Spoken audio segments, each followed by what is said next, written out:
5000 tooktон 5000 жумуртка күнүнө. Мен азыр жыйнап жүрөм. Бул тооктун жумурткасы.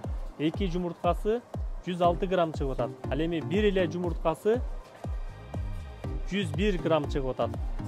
Караңыздарчы, ушундай чоң көлөмдөгү жумурткаларды тууган тооктор дагы болот экен бул. Карап көрсөңүздөр, бул мени карап турган тооктордун ар бири 1 килограммдан жогору чыгат. Өздөрү чакан тоок болгону менен, бирок жумурткалардын көлөмү моундай чоң экен.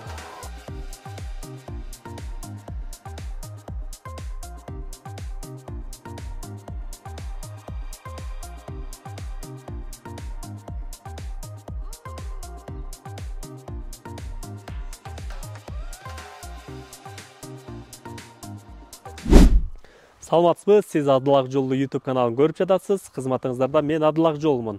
Мен бүгүн сиздерге өзгөчө кийим менен, бүгүн ушул жарандарга шык болсун, дем болсун, ишкердүүлүктү баштап, өзүнүн каалаган максатына жетсин деген негиз кылып, атайын мен сиздерге бүгүн ишкерди көргөзөмүн. Бул менин артымда турган сарай деп коебуз. Бул сарайда азыркы учурда 5000ден ашык тоок бар. Күнүнө алар жумуртка тууп, ошол сатыкка чыгарат. Аны болсо ошол 38 жаштагы Нурболот мырза жетектеп ушул жумуштарды аркалап жаткан мезгили. Нурболот мырза, кош келдик. Айтпасаңыз деле деп коеюнбу? Кош келиңиздер. Кандай, жакшыбы? Жакшы, өзүңүздөр. Анан эл журтка рахмат. Өзүңүздү тааныштыра кетсеңиз. Мен ушул атым Нурболот, Кош шаарынын тургуну болом. Жашым 37де. Ушул досум экөөбүз ушул тоок ферманы баштаганыбызга бир жылдын жүзү болду. Тоокторду болсо бир кайсы айда, октябрь айларында киргиздик. Азыркы убакта ушул 5000ден ашык тоогубуз бар. Азыркы учурда бул жакта тиричилик кылып, ишкердүүлүгүңүздү улантып жаткан мезгилиңизде. Ооба, Нурболот мырза тууралуу кошумча маалыматты айта кетейин. Нурболот мырза өзү 38 жашка чейин ушул мамлекеттик кызматтарда жөнөкөй эле жумушчу болуп иштеп жүргөн экен.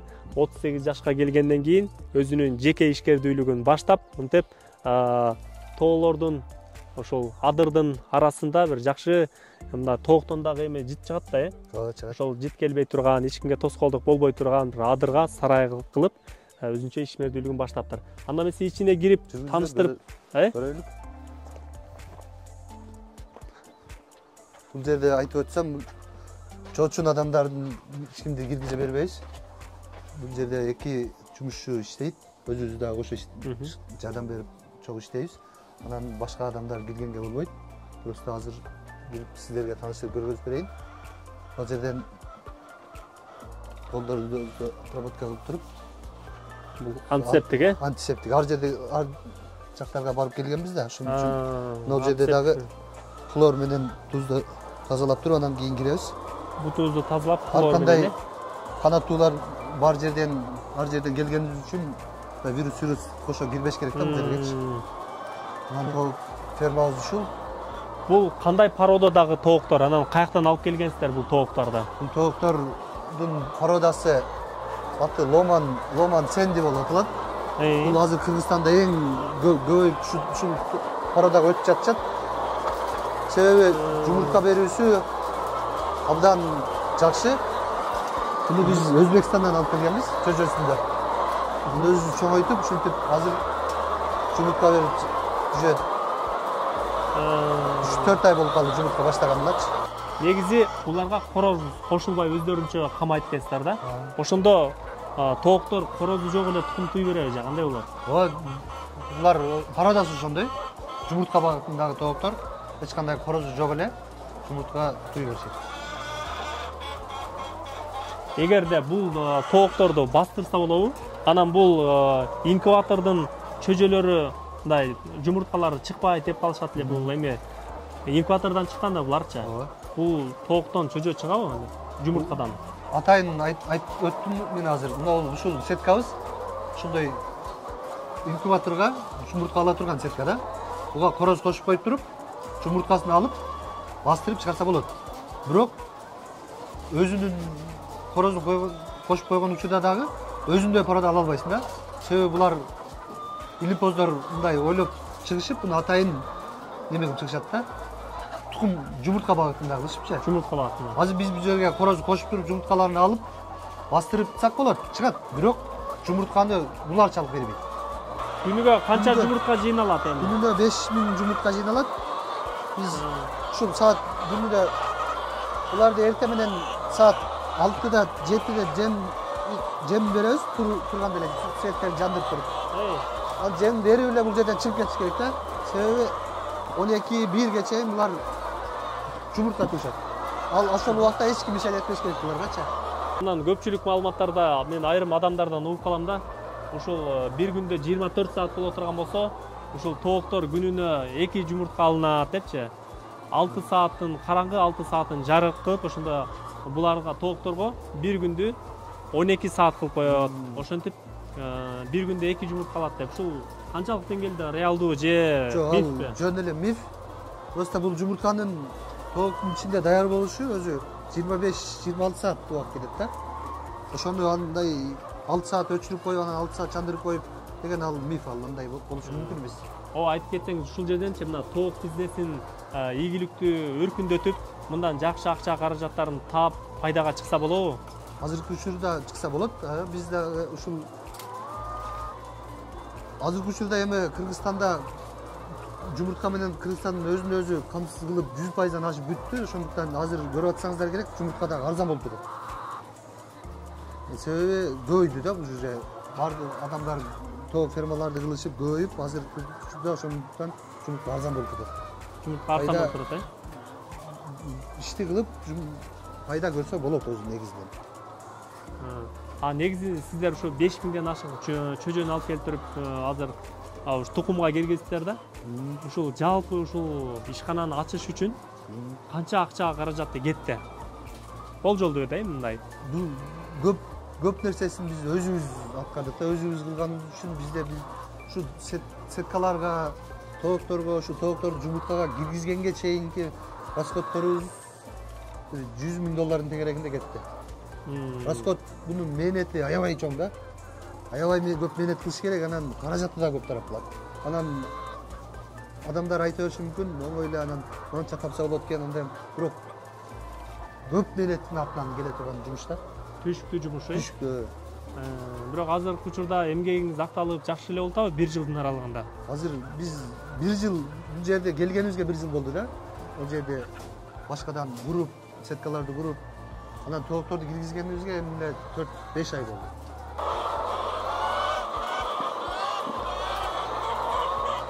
Жумуртканын свети да аябай жакшы да, мына пародасы Ломан Сенди деген парода. Жумуртканын свети көрдүңүзбү? Яркий болуп мындай көрүнүп турат. Булардын көлөмү дагы чоң экен, Көлөмү дагы чоң. Мындай кеңири жүрүшкөн үчүн мындай. Өздөрү кичинекей болгону менен жумуртканы чоң коюп экен, Анан немеси дагы ичинде сарысы бар го, жемтогу. Аябай азыр бирөөнү жарып дагы көрсөтөбүз. Аябай сап-сары чыкты да. Сонун алган клиенттер дагы силердин жумурткалардын мындай үй домашний жумурткадан айырмасы жок деп болуп дешет да. Канай жумурткасы экен. Күнүгө канча жумуртка жыйналат эми бул жерден? 5000 жумуртка жыйналат. 5000 жумуртка, Бул жерде 5000ден ашык тооктор бар.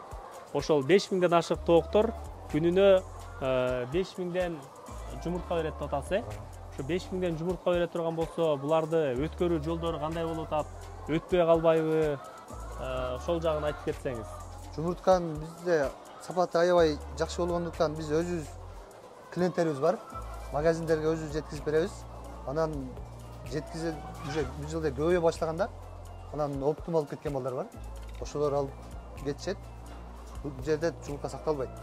Свежий боюнча жеткизип беребиз. Сакталса 2 күн, 3 күн, 5 күнгө чейин максимум турат. Анан түгөйт.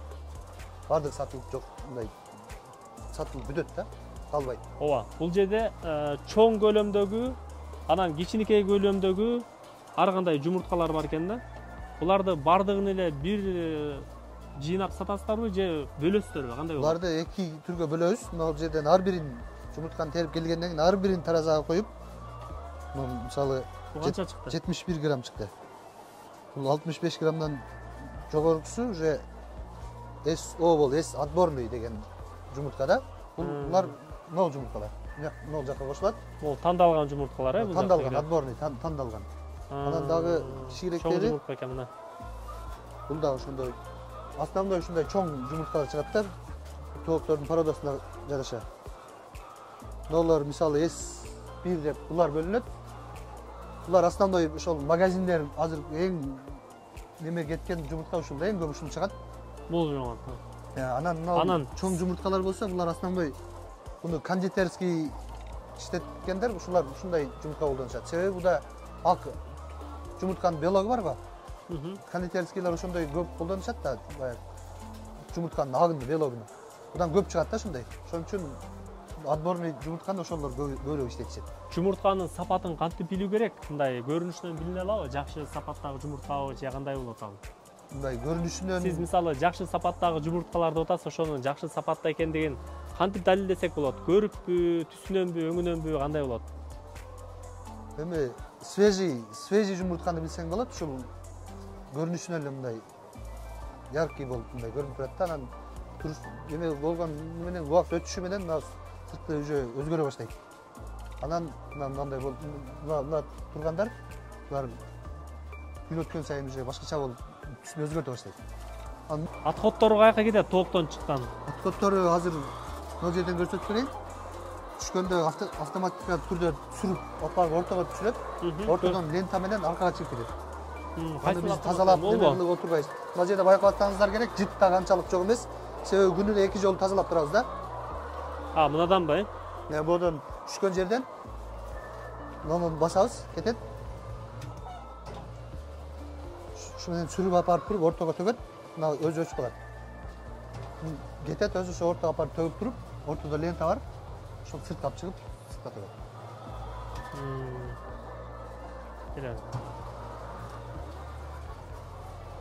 Тоок бизнесин ушул ийгиликтүү алып кетиш үчүн тоокторго кандай шарттарды түзүп бересиздер? Кышында суук болот, жайында ысык болот дегендей. Биз тоокторго эң биринчиден өзүң балаң карагандай карашың керек да булардычы. Эң биринчиден ыңгайлуулукту кылып бериш керек. Кышында болсо ушул 18 градустан түшүрбөй кармап, кышында жылуу болсо жумуртка пайызы ошончолук жакшы болот. Анан суук болуп кетсе, тубай коюшат. Отопление коесуздарбы, кышында кылбайсыздарбы? Жок, бул жерде немен помещение өзү утепление жакшы болгондуктан тооктор өздөрү дагы ысык болот, өздөрүнүн ысык чыгарышат. Ошон деми менен эле ысык. Быйыл отопление эч кандай ысыткан жокпуз да. Анан жайында бул жер ысык болуп кетиши мүмкүн да, кандай кыласыз? Жайында ысык болуп кеткенде аркада 6 чоң вентиляторлор коюлган, азыр дагы көрсөтөбүз. Мына эң негизгиси ушул нерсе да. Нары жактагын ачасыздар, шамал келет өзүнчө эле. Үстүнөн суу түшөт. Суу түшөт. Суу түшкөндө бияктан вентилятор иштетебиз. Суукту тартат, мына жерде кадимкидей муздайт. 35-40 градуска чыгып кеткенде бунун үчүн 25 градуска чейин түшүрүп коет. Бул тооктун жумурткасы. 2 жумурткасы 106 грамм чыгып атат. Ал эми бир эле жумурткасы 101 грамм чыгып атат. Караңыздарчы, ушундай чоң көлөмдөгү жумурткаларды тууган тооктор дагы болот экен бул. Карап көрсөңүздөр, бул деген үндүктүн жумурткасынан дагы чоң көлөмдөгү жумурткалар экен. Мында жумурткалар да чыгып турат, күндө 2-ден 3төн. Эң чоң жумурткалар канча чыкты ушундай чоң? Чоңу 164 грамм чыкты окшойт ушундай. Ошондо могул жумурткалардан дагы чоң. Мынадан 3 болуп калат да. Мынадан 3 болуп калат. Булардын ичинен 2 сары чыгат да, 2 жылтыр, 2 болот. Бирок ар дайым эле ушундай тууа бербесе керек жумурткалар. Буну күндө айтып атам го, 2-3 эле чыгат жумуртка. Анан негизи тооктор жакшы тукум тууш үчүн кошулмаларды, удобренияларды бересиздерби, бир кандай? Биз өзүнүн витаминдери бар. Витаминдери. Кошуп берип турабыз. Себеби кышында мындай витаминдий комплекстери бар. Ушуну суусуна кошуп берип коебуз. Буну ар дайым эле бере бербейбиз. Себеби бул тоокторго дагы витаминдер керек да. Себеби булар күндү көрбөйт. Күндүн ала турган витаминдери мындай ошондой витаминдерди мунаны менен берип коебуз. Берип турушубуз керек да. Жакшы. Жумуртканын сапаты ошо менен жакшы сакталып, сырты мындай катуу болот да. Булар канча жыл жумуртка берет? Булар 18 1,5 жыл берет, 18 ай. Андан кийин тутум жумуртка уже пайызы түшө баштайт. 60-70%га түшкөндөн кийин мисалы 5000 тооктон 3000 жумуртка жыйып калса уже ал актабайт. Жемге гана кетет. Ошо менен булар немеге кетет, сатууга кетет. Демек 1,5 жылдан кийин толугу менен алмаштырып Башкадан алмаштырабыз. Кудай буйрса да башка да курайын деп жатабыз, көбөйтүп. Будан да көбөйтүп, заманбап азыркы учурлардын талабына ылайык кылып, башкадан баардык автоматтык түрдө өзү жумурткаларды дагы, жемди дагы өзү бере турган кылып, башка курайын деп жатабыз келечекте. Ниетиңиздерге жетиңиздер.